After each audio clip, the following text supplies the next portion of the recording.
Ya, hermano, vamos a partir entonces. Y por mientras que está sonando este temita, Ayer te vi vamos a, más claro que la luna, vino que va. a pararlo. ¿Qué? Bueno, para los que llegaron recién, amén, o para los que llegaron atrasadito, hicimos una retroalimentación con los hermanos, ¿ya? La verdad de las cosas es que me sigue dando vuelta la idea con la que concluimos la retroalimentación con la figura de Tito, ¿ya? A ver si me escuchan un poquito. Uno de los hermanos aportó a la idea de Tito, ¿cierto? Como uno de los testigos que llegó a esta junta en Jerusalén. Y yo les comentaba de que estaba haciendo una referencia cruzada con el texto de Juan en el capítulo 12. Y el texto es Juan 12:20, ¿ya? Y el texto lo voy a leer así rápidamente, no me quiero alargar en esto, pero es que siento que la idea es muy potente, entonces creo que no quiero dejarla pasar. Dice, había ciertos griegos entre los que habían subido a adorar en la fiesta, ¿ya? Estos pues se acercaron a Felipe, que era de Betsaida, de Galilea, y le rogaron, miren, le rogaron, diciendo, Señor, quisiéramos ver a Jesús. Felipe fue y se lo dijo a Andrés. Entonces Andrés y Felipe se lo dijeron a Jesús. Jesús le respondió diciendo, miren las palabras del Señor. Ha llegado la hora para que el Hijo del Hombre sea glorificado. De cierto os digo que si el grano de trigo no cae en la tierra y muere, queda solo. Pero si muere, lleva mucho fruto. Todos sabemos que este texto o este pasaje se está refiriendo a Él.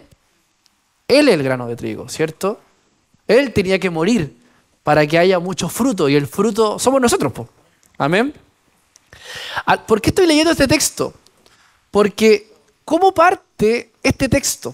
Parte con los griegos, parte con los gentiles. Entonces, a partir de la idea que no sé quién fue quien habló de Tito, hermano Jonathan, el hermano Jonathan que habló de Tito, yo les compartí y algo que nació ahora en la reflexión. Por eso es que cuando uno reflexiona de la palabra, el Señor da más luz y da más revelación.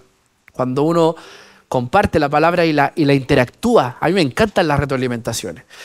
Pero una de las cosas que comentábamos es que la presencia de Tito o la exposición de Tito en Pablo, en boca y en las palabras de Pablo, es decir o expresar que el Evangelio ha llegado a todo el mundo. O sea, cuando Pablo se dispone a describir la idea de que Tito va con él a esta junta con los judíos, es decir, es interpretar que el Evangelio ha llegado al mundo. Eso no es alegoría, eso no es una interpretación alegórica, porque aquí estamos haciendo una interpretación contextual del texto. No nos dice eso el texto, pero con las ideas que tenemos de Juan capítulo 12, nosotros podemos, y usted puede elaborar un mensaje de eso. Y no está ni poniéndole más al texto bíblico, ni quitándole al texto bíblico, sino que usted está haciendo una referencia cruzada. Le estoy enseñando un poquito de exégesis, ¿ya? Le estoy dando algunas herramientas de exégesis, ¿ya? Cómo a partir de la idea de Tito podemos elaborar un mensaje como decir, el Evangelio de la Gracia se presenta a través de esta acción. Así que lo encontré fantástico. Amén. Eso, para los que habían llegado tarde, también quería hacer ese alcance y leer, aprovechar el texto. Bien, quiero dar puntajes para aquellos que me den el texto de Gálatas 2:20 de memoria. Gálatas 2:20 de memoria. Víctor, ¿me ayuda? Solamente 2 personas allá. El Ariel participa todos los viernes, ¿ah? Con Cristo estoy juntamente crucificado. Y ya no vivo yo, mas vive Cristo en mí. Y lo que ahora vivo en la carne, lo vivo en la fe del Hijo de Dios, el cual me amó y se entregó a sí mismo por mí. Amén. Gálatas 2:20. ¡El aplauso! Uno más. Parece que ya tenemos. ¿Ah? ¿Alguien más que quiera decir el texto de memoria? Bien. Se fueron entonces los puntos para la casa. Bien, amados hermanos. Vamos a abrir nuestras Biblias en Gálatas, capítulo 2. Vamos a leer desde el verso 1 hasta el verso, desde el verso 11 hasta el verso 21. Gálatas, en el capítulo 2, vamos a leer desde el verso 11 hasta el verso 21. Amén. ¿Ah? Yo voy a leer. ¿Lo encontraron? Digan fuerte amén. Atentos con la lectura. Amén. Porque, amado hermano, si usted no está atento a la lectura, después, con lo denso que es el estudio, se pierde uno. Se pierde. ¿Ya? Entonces, si usted está muy atento a la lectura, el estudio se le va a hacer mucho más digerible. Amén. Dice así: pero cuando Pedro vino a Antioquía, le resistí cara a cara, porque era de condenar. Pues antes que viniesen algunos de parte de Jacobo, comía con los gentiles. Pero después que vinieron, se retraía y se apartaba porque tenía miedo de los de la circuncisión.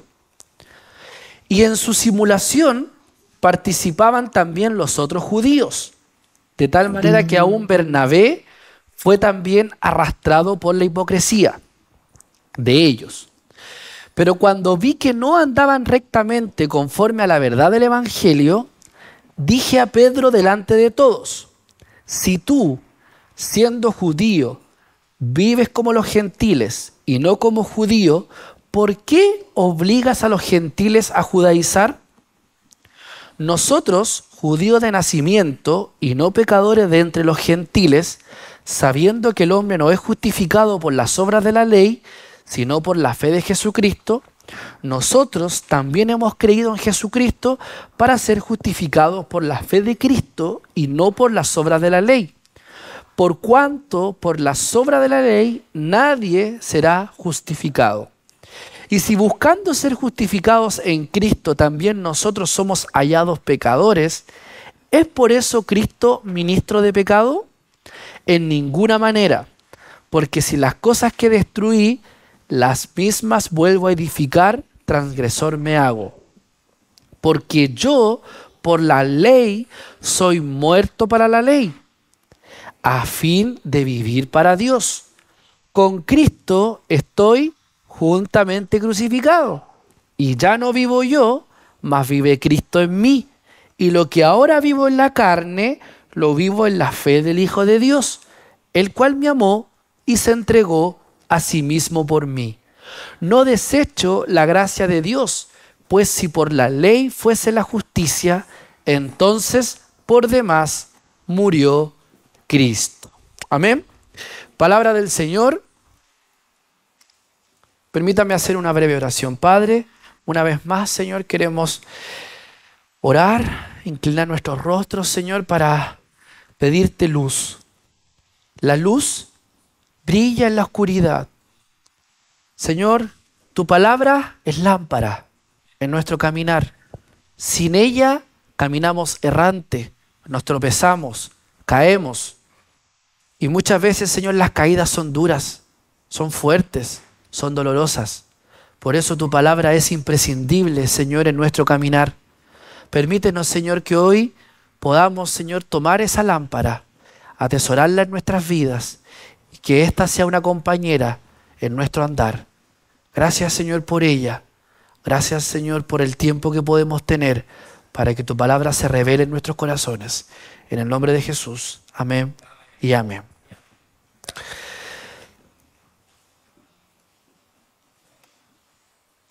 La visita que Pablo hizo a Jerusalén, y que lo vemos, ¿cierto?, en los primeros versículos del capítulo 2, estableció, amados hermanos, la gran, escúchenme bien, la gran verdad unificadora de que somos salvos por la fe en Cristo.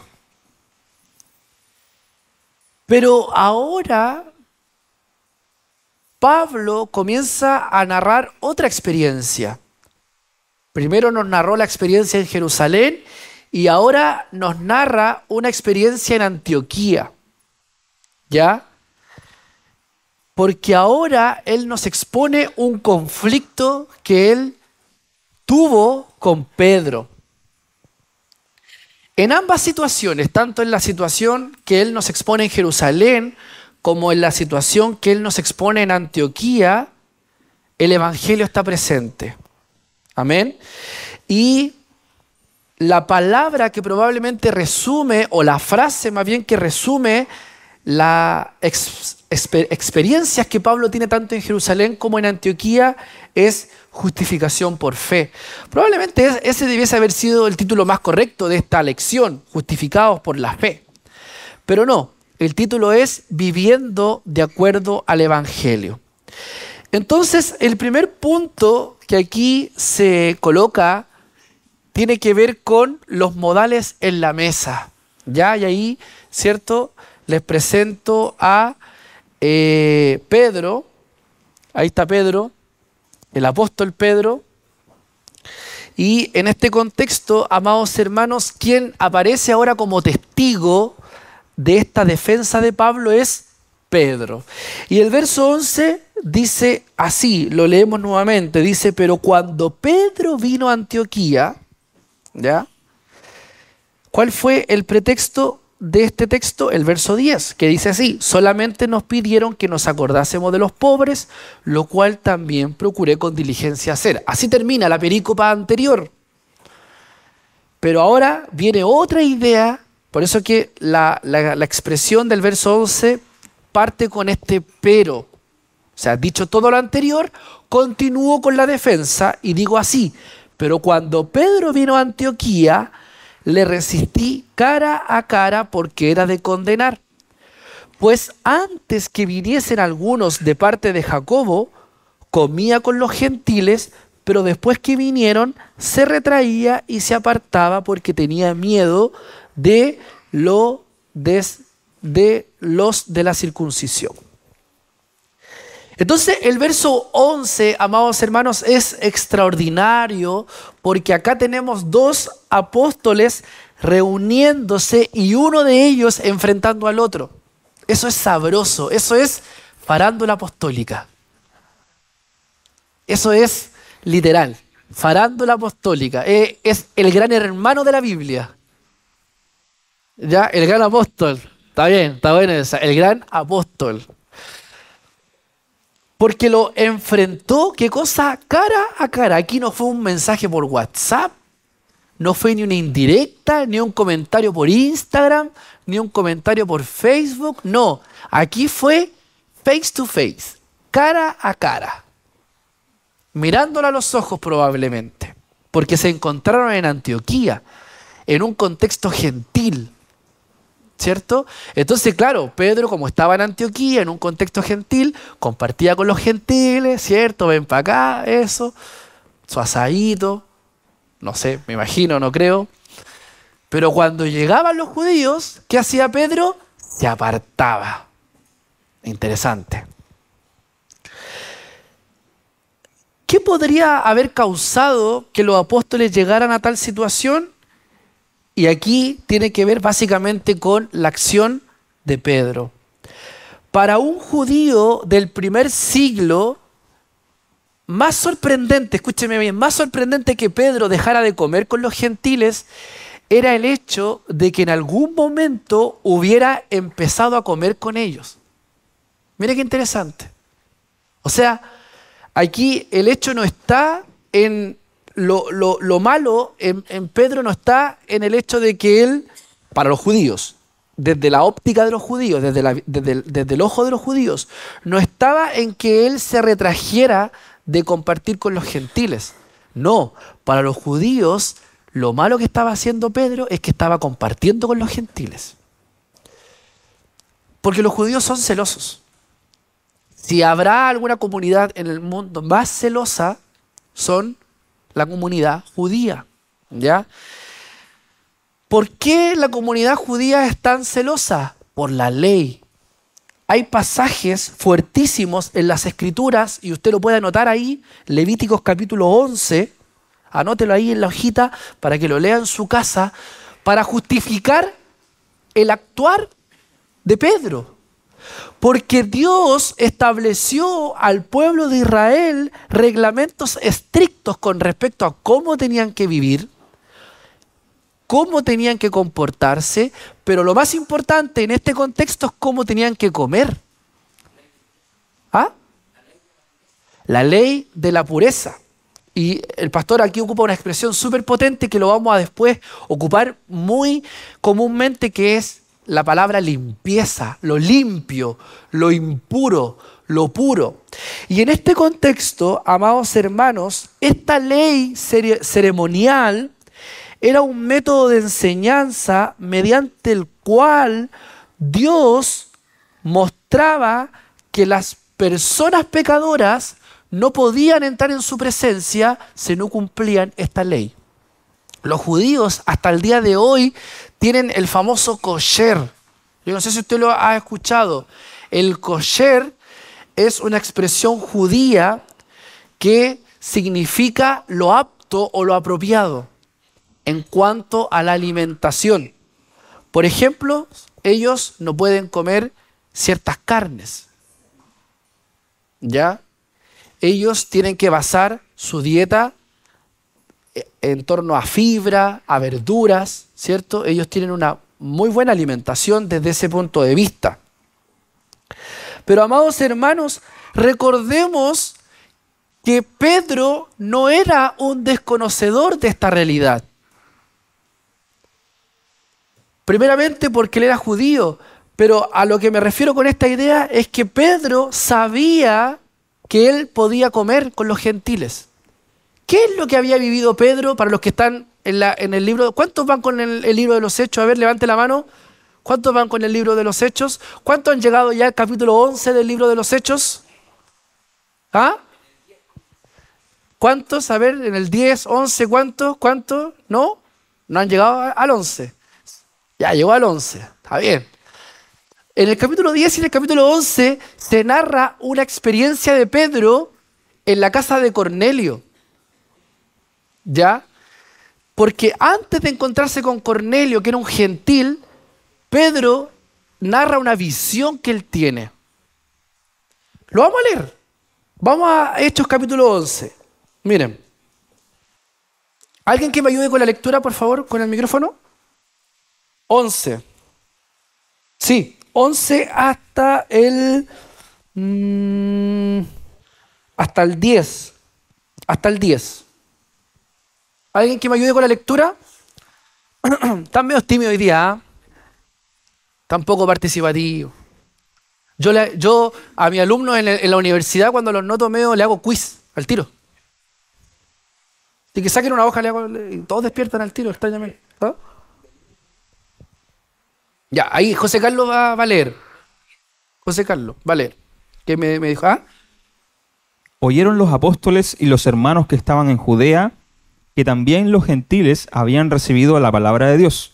Y cuando Pedro subió a Jerusalén, disputaban con él los que eran de la circuncisión, diciendo: ¿por qué has entrado en casa de hombres incircuncisos y has comido con ellos? Entonces comenzó Pedro a contarles por orden lo sucedido, diciendo: estaba yo en la ciudad de Jope orando, y vi en éxtasis una visión, algo semejante a un gran lienzo que descendía, que por las 4 puntas era bajado del cielo y venía hasta mí. Cuando fijé en él los ojos, consideré y vi cuadrúpedos terrestres y fieras y reptiles y aves en el cielo. Y oí una voz que decía: levántate, Pedro, mata y come. Y dije: Señor, no, porque ninguna cosa común o inmunda entró jamás a mi boca. Entonces la voz me respondió del cielo por segunda vez: lo que Dios limpió, no lo llames tú común. Y esto se hizo 3 veces y volvió todo a ser levantado arriba al cielo. Interesante. Hasta el 10, ¿cierto? Hasta el cielo.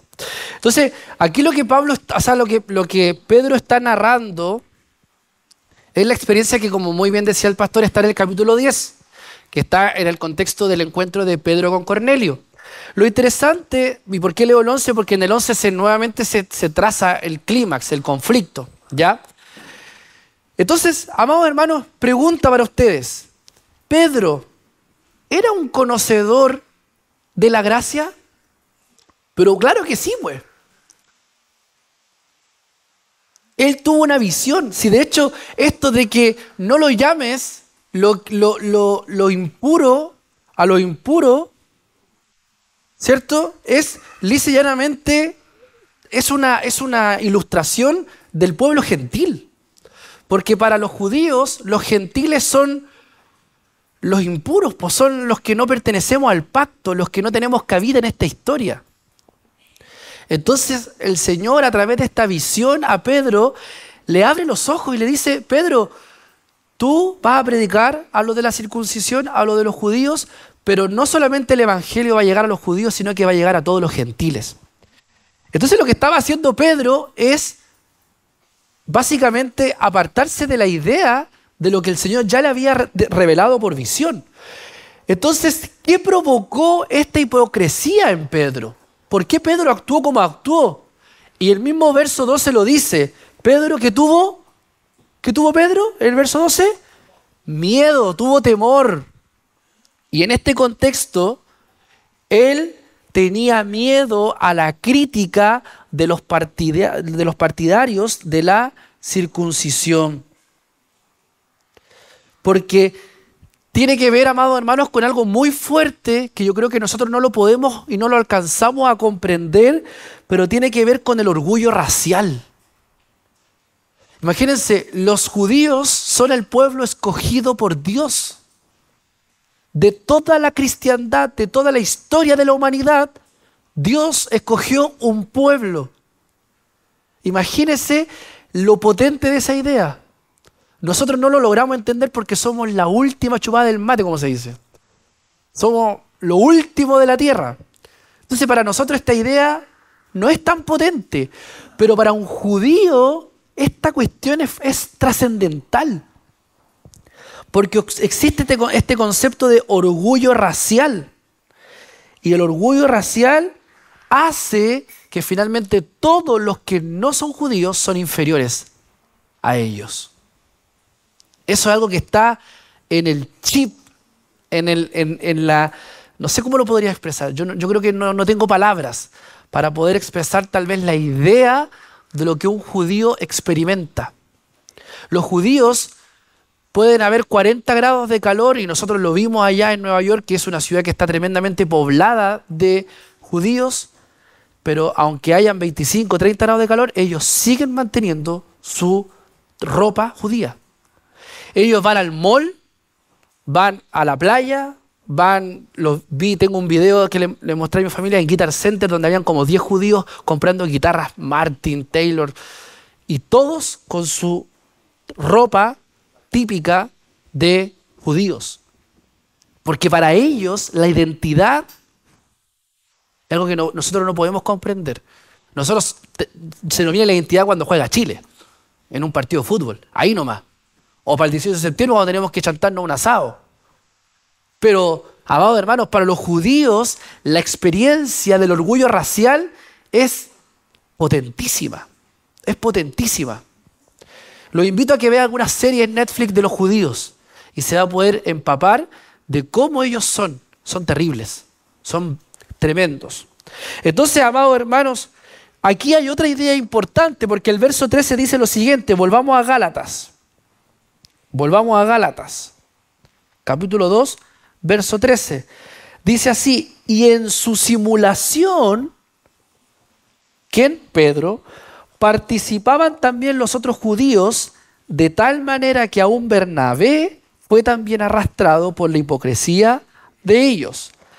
Pero cuando vi que no andaban rectamente, conforme a la verdad del Evangelio, dije a Pedro delante de todos: si tú siendo judío vives como los gentiles, y no como judío, ¿por qué obligas a los gentiles a judaizar? Entonces aquí hay algo interesante. Pablo ve que lo que está ocurriendo es grave. Es grave. Pedro no estaba actuando como corresponde a la integridad del Evangelio. Esta palabra que está en el verso 14, que dice, pero cuando vi que no andaba rectamente, la palabra rectamente en el griego se traduce como orto andando. Orto andando. El prefijo orto quiere decir estar derecho. Por eso que cuando uno tiene los dientes chuecos va al ortodoncista. No es el orto, nosotros conocemos el orto como otra cosa, ¿cierto? El José Carlos se está riendo ya. Me fue como el... No, José, no es la idea. Me fue como a... En el griego, ya sabemos que la palabra orto significa derecho. Por eso que el paciente o yo que tengo es sin H. Orto andando, en el griego. Orto andando. ¿Ya? No es andando como José Carlos, no es andando como... Sino que es... ¿Y por qué es tan relevante que yo haga este alcance en el griego?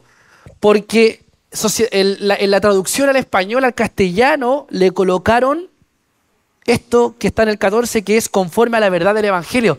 La verdad del Evangelio no está en el griego, solamente está rectamente.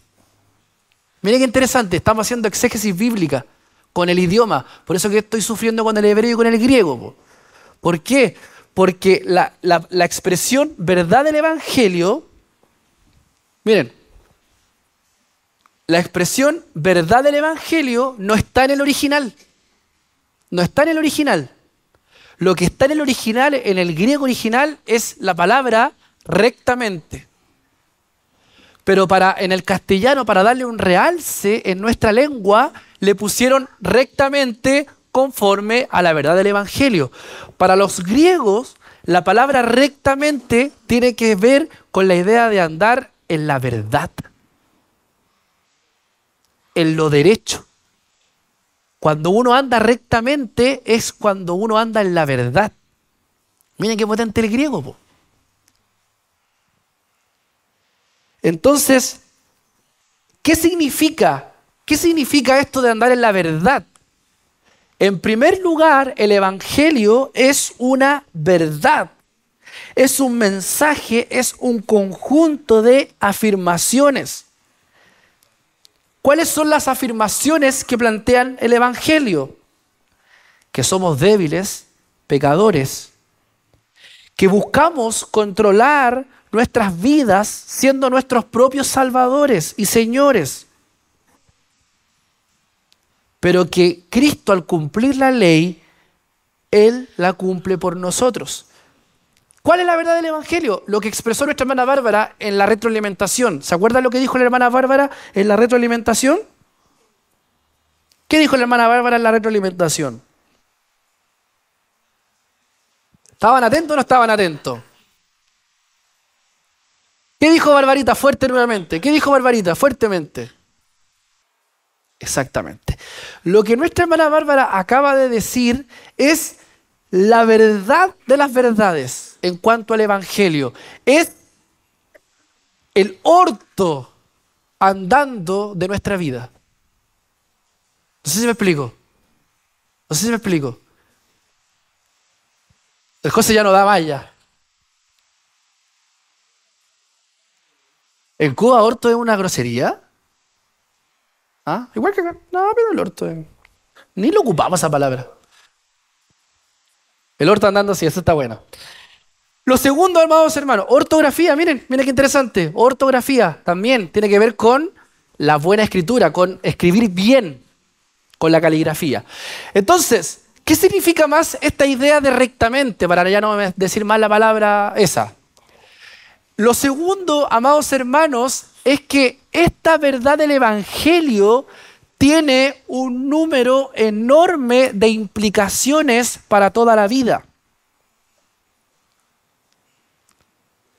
esta verdad del Evangelio no solamente es una verdad que tiene una afirmación, que tiene que ser una realidad, sino que esta verdad tiene implicaciones en nuestra vida. Porque nuestra tarea, amados hermanos, es hacer todo en nuestras vidas de acuerdo a la verdad. De acuerdo a la verdad. Debemos pensar de acuerdo a la verdad. Por eso que cuando escribe, ¿cierto? Dice que tenemos que pensar en todo lo puro, todo lo honesto, ¿cierto? En esto que dice, pensad. Porque eso son las implicaciones del Evangelio. Que cada área de nuestra vida tiene que ser afectada por la verdad del Evangelio. Nuestros pensamientos, nuestros sentimientos, nuestro comportamiento tiene que estar de acuerdo a Él. Bendito sea el Señor. Entonces lo que estaba haciendo Pedro es pecar. Lisa y llanamente, Pedro estaba pecando delante de la presencia del Señor.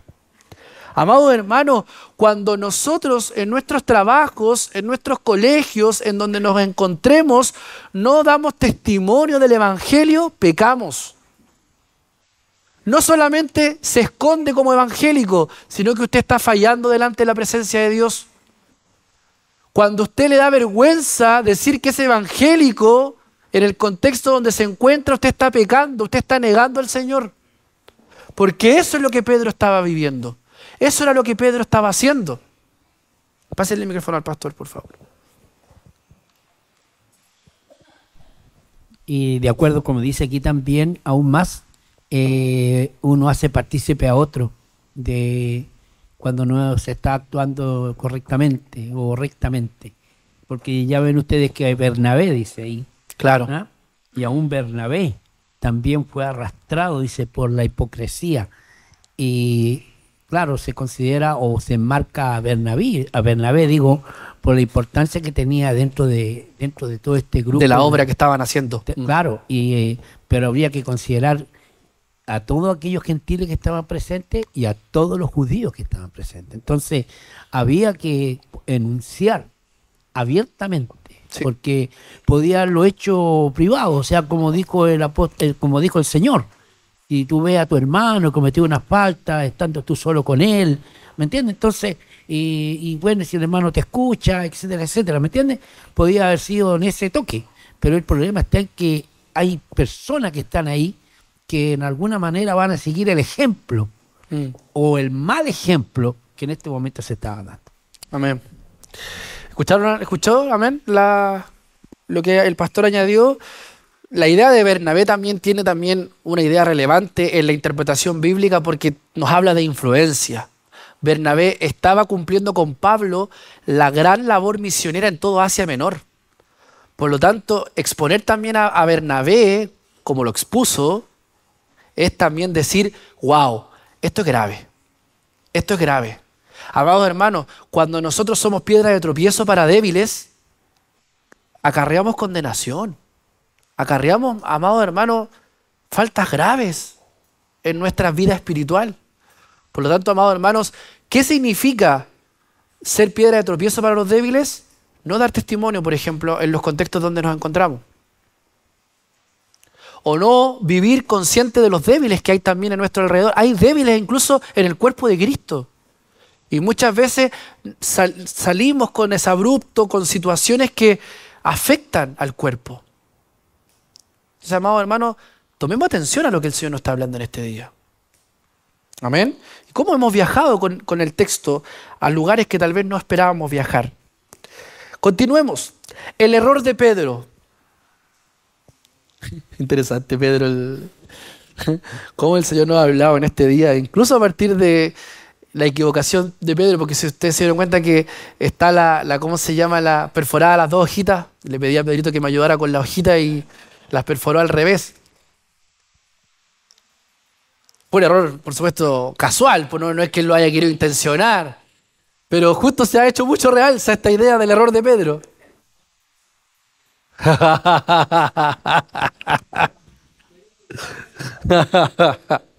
No, amados hermanos, tenemos que ser cuidadosos. Amén. Ahora, amados hermanos, ¿cuál fue el pecado? Porque ya sabemos que Pedro pecó. ¿Cierto? Aquí Pedro pecó. ¿Cuál fue el pecado de Pedro? El nacionalismo.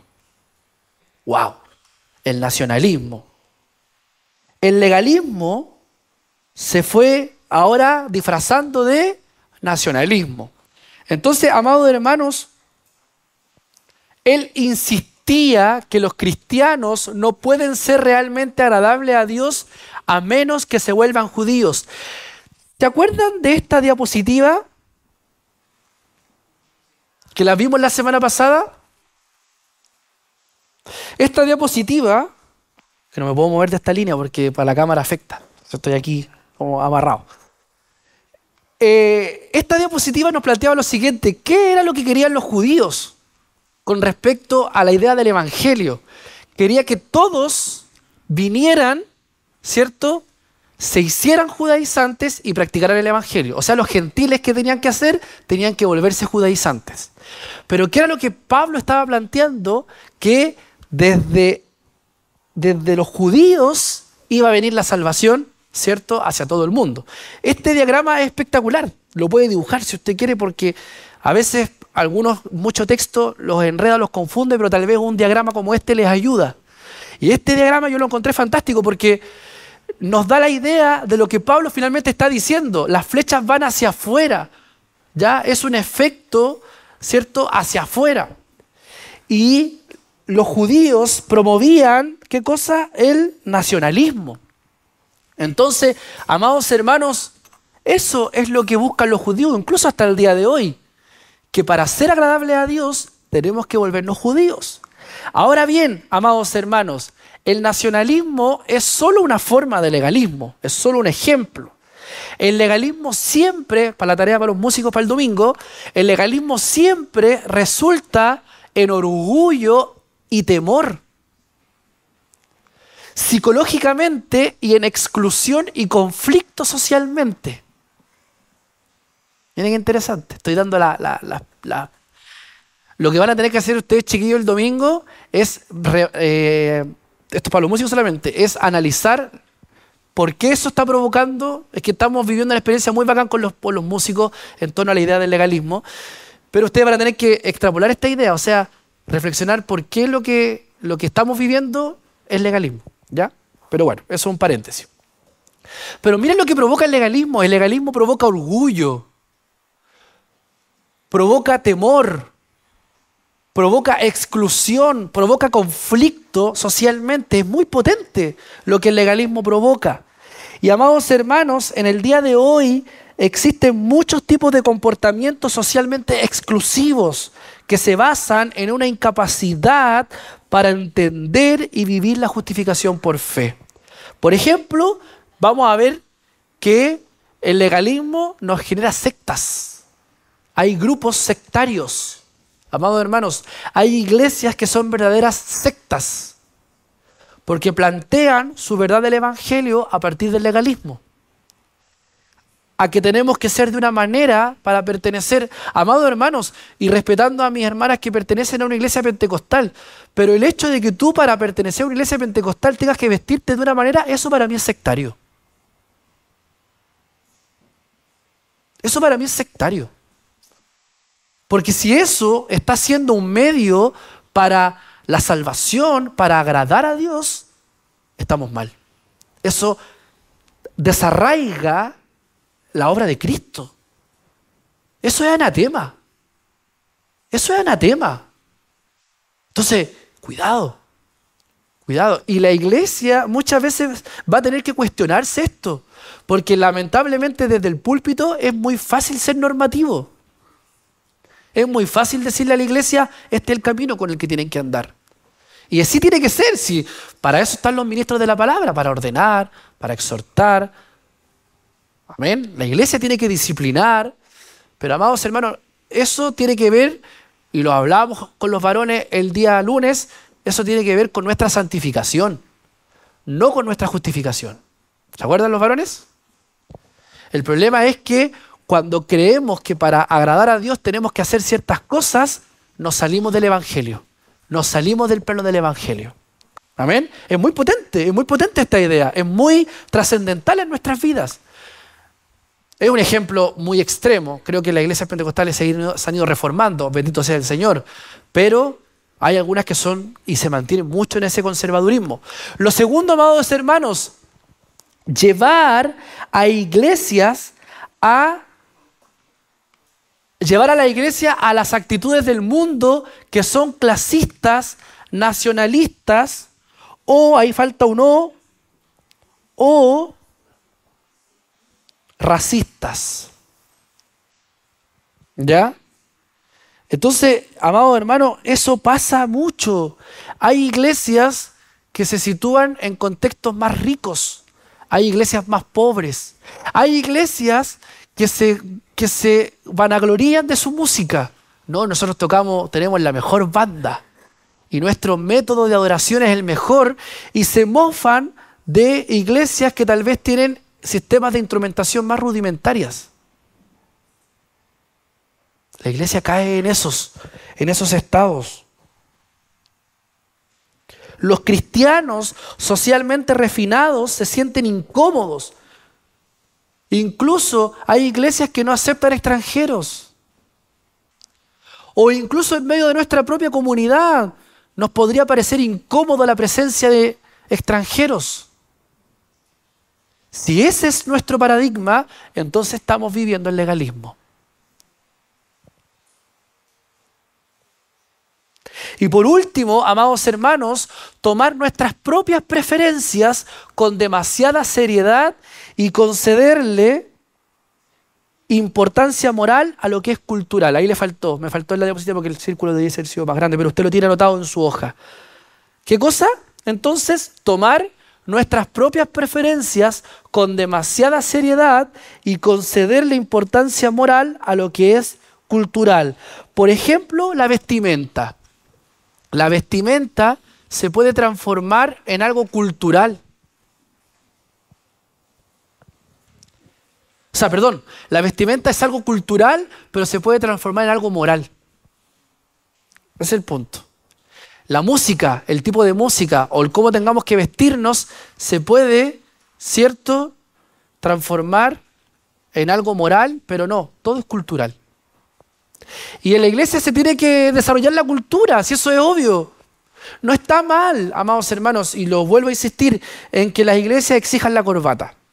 Pero ahí, lamentablemente, cuando se exige un tipo de vestimenta, un tipo de atuendo, se navega por una línea muy delgada. Porque es muy fácil en esa dinámica caer en el legalismo. Porque el hermano que no tiene la corbata, ¿qué va a pasar? No puede ir el domingo entonces. No va. O no tiene el vestón. Y eso pasa, amado hermano. ¿Quién me contaba que en el matrimonio no fue aquí? En un matrimonio no fue ni la mitad de la iglesia porque no tenían... ¿Quién contaba? El hermano Jonathan contaba esa experiencia, ¿no? Que a su matrimonio invitaron a toda la iglesia y no fue que ni la mitad de la iglesia porque no tenían vestimenta. Porque las condiciones allá en Venezuela eran complejas.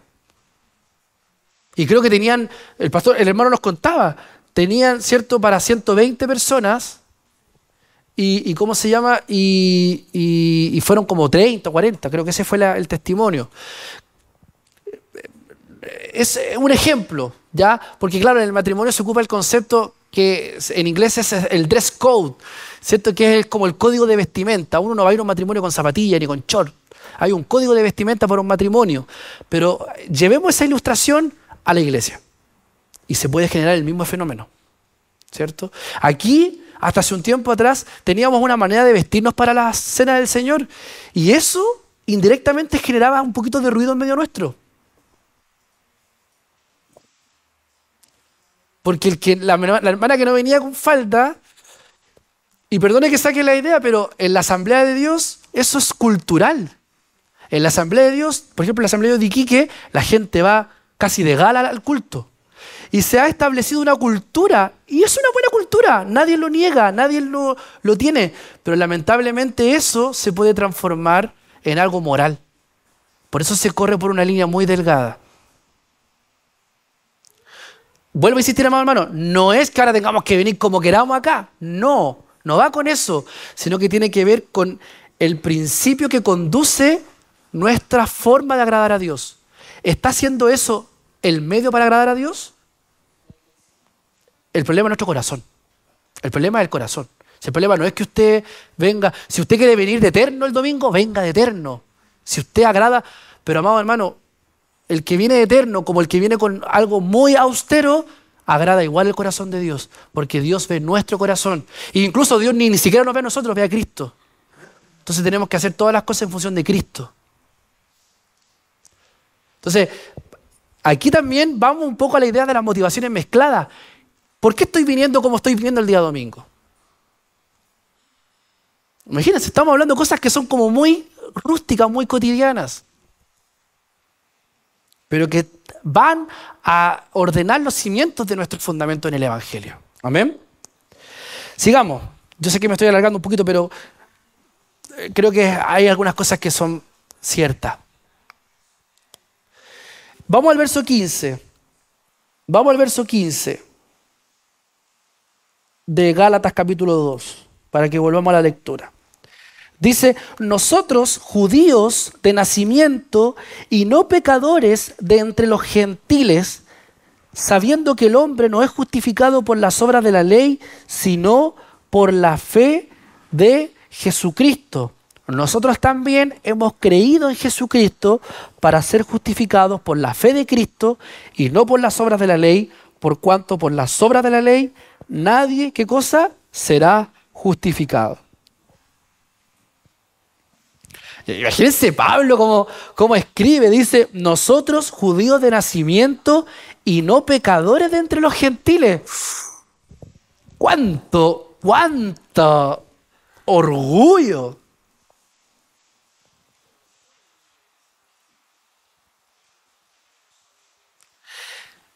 Recordemos, Pablo y Pedro, y aquí hay una idea central. El mensaje básico de Pablo es Dios, esto es lo que finalmente Pablo le está diciendo a Pedro, Dios no tuvo compañerismo contigo basado en tu raza o tu cultura. De hecho, Pedro probablemente cumplía el estándar más ajeno a Jesús. Recordemos la personalidad de Pedro, un hombre impetuoso, un hombre pescador, que probablemente no era el mejor instrumento para transformarse en un baluarte de la iglesia. Por eso que Pablo está diciendo, Dios no tuvo compañerismo contigo basado en tu raza o tu cultura. Aunque eras bueno y devoto, tu raza y tus costumbres no tuvieron nada que ver con esto. Eso dice el verso 16. Por lo tanto, ¿cómo puedes tú tener comunión basándote en la raza y la cultura? El orgullo racial de Pedro se fundaba en el temor. Miren qué interesante. Pedro, por eso que actuó como actuó, y por eso que la Escritura lo describe claramente. Pedro que tuvo, dice el verso 12, tuvo temor. Cuando nuestro pecado tiene su origen en el temor, necesitamos ser amados y fortalecidos para obtener el valor necesario para hacer lo correcto a pesar de nuestro miedo. Qué interesante esa idea. Porque no solo el racismo de Pedro estaba en desacuerdo con el Evangelio, sino también su cobardía. Nosotros, amados hermanos, no podemos vivir el Evangelio en cobardía. Porque nosotros ya estamos justificados delante de Dios, ya no tenemos que tener temor de nada. No necesitamos la aprobación de los hombres, porque ya Cristo nos aprobó. ¿Cuántos dicen amén a eso? Pero los cristianos tienden a incitar a los demás con culpa. Y en eso muchas veces se trata el Evangelio, de juzgar, de mirar por sobre el hombro, de considerarnos más santos que otros. Amados hermanos, todas esas son raíces de nuestro corazón pecaminoso. Porque la gracia de nuestro Dios se ha derramado sobre nosotros y ahora solo tenemos que disfrutar de ella. Amén. Bendito sea el Señor. Continuemos para que avancemos. Justificados por fe. Justificados por fe es fundamental para la fe cristiana. Amén. Primero debemos asociar el concepto de justificación por fe con la controversia que Pablo tuvo con Pedro. En esencia, la disputa fue, y aquí resulta esta palabra que la vamos a ir desarrollando, acerca de la limpieza. ¿Qué tan puro me presento delante de Dios? ¿Qué tan puro me presento delante de Dios? Cuando Pedro se retrajo para comer con los gentiles, Pablo le recordó lo que él había aprendido por medio de la revelación. Que en Cristo, ¿qué cosa? Estamos limpios. Por eso, no llames impuro lo que Dios ya ha purificado. Ahí está la idea central. No llames impuro lo que Dios ya ha purificado. Y en este contexto, la palabra justificación es esencialmente lo mismo que estar limpio. Miren qué maravilloso es el Señor. Ser justificado es ser aceptable para la comunión con Dios. ¿Por qué entonces Pablo intercambia los términos? ¿Por qué ocupa la palabra limpio en el verso 16? Sabiendo que el hombre no es justificado por las obras de la ley, sino por la fe de Jesucristo, nosotros también hemos creído en Jesucristo para ser justificados por la fe de Cristo y no por las obras de la ley, por cuanto las obras de la ley nadie será justificado. ¿Por qué se produce ahora este intercambio de palabras o de términos? La palabra justificación tiene una referencia legal, ¿ya? Y por lo tanto provee una perspectiva diferente a nuestra salvación en Cristo. La limpieza por sí sola sugiere que Dios nos acepta porque Cristo nos limpia y nos libera de nuestros pensamientos y hábitos pecaminosos. Ahora bien, lo opuesto a justificado es condenado. La justificación quiere decir que en Cristo, aunque de hecho somos pecadores, no estamos bajo condenación. O sea, la palabra justificado o la justificación tiene que ver con un cambio en el estado penitente de la persona. Nosotros antes de ser justificados, ¿qué estábamos? Condenados. Esa es nuestra imputación. Nosotros estábamos imputados y estábamos condenados. Pero luego de la justificación, nosotros ahora estamos justificados. Ahora bien, lo opuesto a limpio es contaminado. Pero limpieza no es suficiente para comunicar lo que Cristo hace por nosotros. Entonces, finalmente, aquí hay una idea muy potente, amados hermanos, porque nuestra acción de andar limpiamente es una consecuencia de nuestra justificación. No es el medio, es una consecuencia. Amén.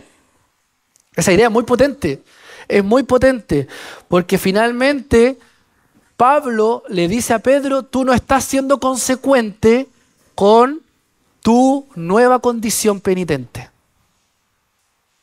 Porque si tú estás declarando lo que Dios ha declarado puro, impuro, entonces tú estás no bajo las consecuencias de la justificación, sino que estás viviendo bajo las consecuencias de la condenación. ¡Wow! ¡Qué tremendo es esa idea! ¿Qué es lo que dice Packer al respecto? Una cita de Packer. Alguien que me lea la cita de Packer, por favor, para yo... Alguien que me lea... Jonathan, por favor, léeme la cita de Packer. Ahí está el micrófono. Así aprovechamos de cambiar la voz también y despertar un poquito. Justificar en la Biblia significa declarar de un hombre en un juicio que no es responsable de ningún castigo, sino que tiene derecho a todos los privilegios que se merecen los que han guardado la ley. Justificar es la acción de un juez de pronunciar la sentencia opuesta a la condenación, lo de la absolución y la inmunidad legal. La de la absolución y la inmunidad legal. Amén. Entonces justificar en la Biblia significa declarar de un hombre en un juicio que no es responsable de ningún castigo. Amén. Por lo tanto, ¿por qué viene el temor a nuestras vidas en el Evangelio? ¿Por qué tenemos temor? ¿Has sentido temor? ¿Por qué viene la vergüenza? ¿Por qué viene la culpa? Esa es la reflexión. Sigamos con el verso 17. Dice así: y si buscando ser justificados en Cristo, también nosotros somos hallados pecadores, ¿es por eso Cristo ministro de pecado? En ninguna manera. Porque si las cosas que destruí, las mismas vuelvo a edificar, transgresor me hago. Porque yo por la ley soy muerto para la ley, a fin de vivir para Dios. Es muy potente lo que Pablo está expresando y probablemente a buenas y a primeras no lo vamos a entender del todo. Pero aquí, básicamente, lo que Pablo nos está diciendo es que si somos justificados por la fe en lo que Cristo ha hecho, es importante aclarar que no somos justificados por lo que hacemos. El cumplimiento de la ley no es lo que nos salva. Lo hemos dicho como 850.000 veces, ¿cierto? No es lo que nos salva, no es nuestro medio para. Ahora bien, ¿no hay que cumplir la ley? Esa es la pregunta, porque lo dice Pablo. Porque yo por la ley soy muerto para la ley. Vaya. Entonces ya la ley la abolimos, la desechamos. No, amados hermanos. Eso es lo que Pablo quiere decir cuando dice mediante la ley he muerto a la ley. Él no quiere decir que ya no obedecemos la ley de Dios. No, amados hermanos. Significa entonces, voy a volver.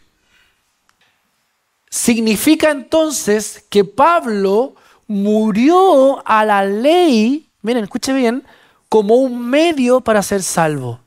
Murió a la condenación de la ley si somos justificados por Cristo, no por la ley. Entonces la ley no nos puede condenar. ¿Amén? ¿Quedó clara esta idea? ¿Por qué entonces Pablo escribe, ¿por qué yo por la ley soy muerto para la ley? Porque ahora Pablo dice, no es la ley. No es la ley el medio. El medio es la gracia. Por lo tanto, la ley ahora la cumplo en Cristo. Amén. Vamos con el verso 20 y 21. Ya estamos terminando la perícopa.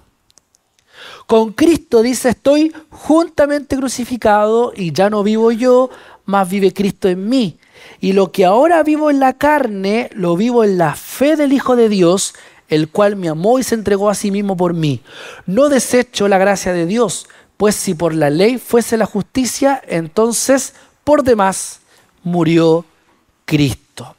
Entonces, amados hermanos, el versículo 19 es el breve comentario que hace Pablo sobre cómo alguien que es verdaderamente justificado por la fe verá la vida. Ya que Pablo murió a la ley y ahora puede vivir para Dios. Amados hermanos, vivir por la ley es vivir muerto. Es vivir muerto. ¿Por qué? Porque la ley te mata. Cuando vivimos por la ley es vivir continuamente, vivir apuntado por alguien, con una pistola. Cuando no cumple la ley, el gatillo se activa. Esa es la ilustración más clara cuando vivimos por la ley. Vivimos continuamente con alguien apuntándote.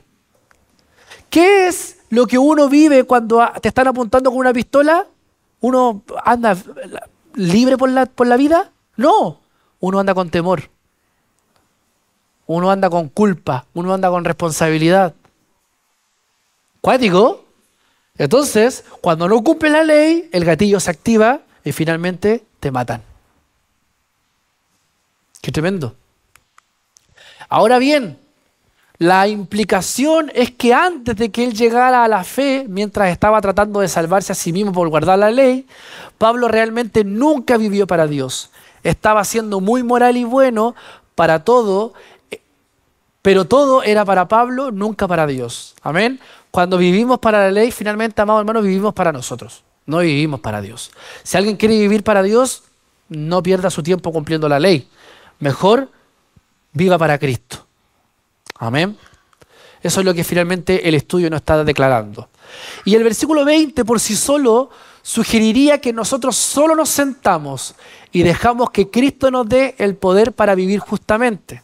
El versículo 21 aislado querría decir que tenemos que hacerlo todo nosotros mismos. Entonces el 20 se ancla con el 21. ¿Por qué? Porque no desechamos la gracia de Dios, porque ahora permanecemos juntamente crucificados con Cristo. O sea, esa es nuestra nueva condición. Ya no vivimos para el yo, sino que vivimos para Cristo. Y todo lo que vivimos en la carne, lo vivimos en Cristo. Amén. Porque esa es la obra del Evangelio.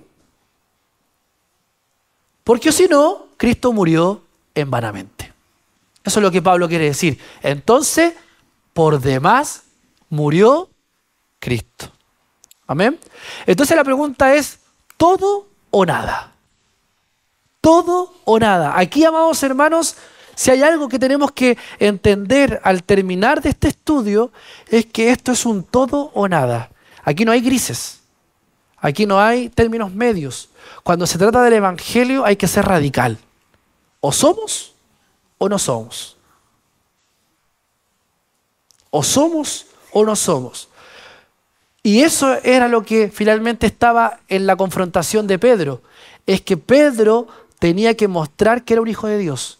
Y para mostrar que era un hijo de Dios, él tenía que compartir con los gentiles y compartir con los judíos.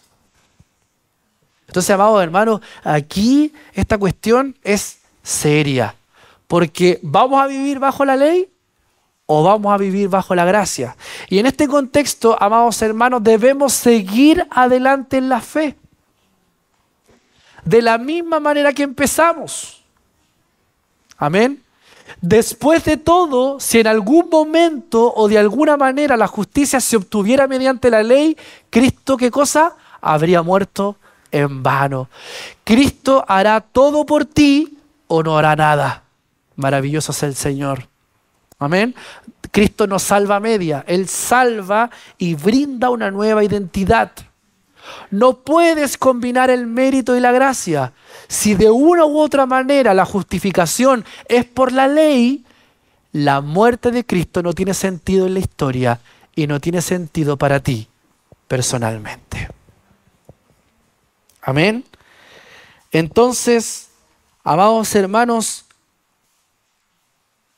si tuviéramos la experiencia de que nuestra casa se está quemando y creyéramos ilusamente de que ya hemos sacado todo y resulta que nuestro hijo más preciado está adentro y no lo logramos sacar, para aquellos que son padres, creo que me pueden entender perfectamente. Yo tal vez logro dimensionar la ilustración en un 20%, porque me gustan los niños y amo a mis sobrinos. Pero los que son padres tal vez lo pueden dimensionar en un 100%. Pero amados hermanos, si ese hijo que tú tienes está ahí adentro y tú no sabes porque tal vez estás choqueado y viene alguien y te dice, voy a entrar a esa casa, no importa lo que ocurra conmigo. Y tú le dices, pero ¿por qué vas a entrar si yo ya saqué todo? Pero esa persona te dice, no has sacado todo porque tienes a tu hijo adentro. ¿Creeríamos entonces que la muerte de esa persona por la salvación de nuestro hijo sería en vano? No. Tendría un alto valor. Esa persona, muriendo por nuestro hijo, tendría un alto valor. Y eso es lo que hace Cristo cuando muere en la cruz por nuestros pecados.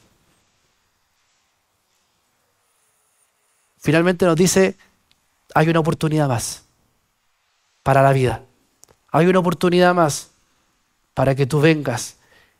Y hay una nueva esperanza para ti, para tu familia, para tu esposa, para tu esposo, para tus hijos, para tu padre, para quien sea quien aún no ha conocido al Señor.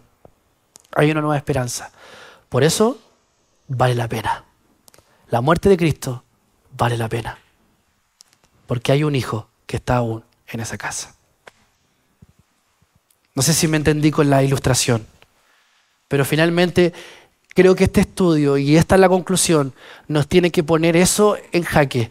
¿Valió la pena la muerte de Cristo, sí o no? Claro que valió la pena. Claro que valió la pena. Claro que valió la pena. porque gracias a esa muerte tú y yo estamos aquí. Amén. Oremos al Señor y terminamos. Viernes 13 es hoy, así que la lección 6 es el viernes 20. Amén. Nos ponemos en pies, amén, y oramos al Señor.